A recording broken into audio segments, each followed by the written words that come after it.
Assalamualaikum warahmatullahi wabarakatuh. Nama saya Maulana Hamzah dari jurusan Sistem Informasi Universitas Nasional. Di sini saya akan menjelaskan salah satu materi dari mata kuliah Teknik Riset Operasional, yaitu model programasi linear. Model programasi linear adalah sebuah model matematis yang bersifat umum yang digunakan untuk mengalokasikan faktor produksi atau sumber daya yang jumlahnya terbatas secara optimal, sehingga dapat menghasilkan laba maksimal atau biaya minimal. Fungsi-fungsi dalam PL. Fungsi tujuan atau objective function. Fungsi yang menyatakan tujuan yang akan dicapai, dapat berupa laba maksimal atau biaya minimal. Yang kedua, fungsi kendala atau constraints or objective, yaitu fungsi yang menyatakan batasan atau kendala dari faktor produksi yang dimiliki simbol yang digunakan tanda lebih kecil dari atau lebih besar dari atau sama dengan.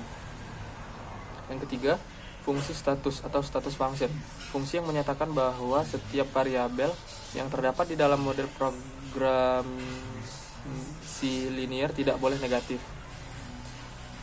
Asumsi dasar PL. Certainty atau angka yang diasumsikan dalam fungsi tujuan dan fungsi kendala secara pasti diketahui dan tidak berubah selama waktu dipelajari. Yang kedua, proportionality atau yaitu alokasi sumber daya dengan goal yang ingin dicapai harus proporsional. Yang ketiga, additivity atau total dari semua aktivitas adalah sama dengan jumlah dari aktivitas individual. Yang keempat, divisibility, yaitu jumlah produk yang akhirnya direkomendasikan dalam kondisi optimum, dapat berupa pecahan, bukan bilangan bulat. Metode dalam PL. Yang pertama yaitu metode program linear terbagi menjadi dua, metode aljabar dan metode grafik. Metode aljabar terbagi menjadi 4, yaitu simplex primal, simplex dual, dan simplex dua fase. Langkah-langkah dalam perumusan metode PL. Yang pertama, definisikan variabel keputusan atau decision variabel, variabel yang nilainya akan dicari.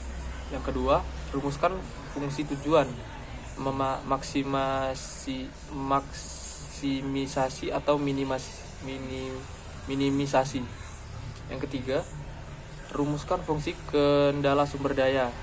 Tentukan kebutuhan sumber daya untuk masing-masing perubahan keputusan. Tentukan jumlah ketersediaan sumber daya sebagai pembatas. Yang keempat, tetapkan kendala non-negatif. Setiap keputusan atau kuantitatif yang diambil tidak boleh mempunyai nilai negatif. Berikut penjelasan saya mengenai materi metode programisasi linear. Saya akhiri. Wassalamualaikum warahmatullahi wabarakatuh.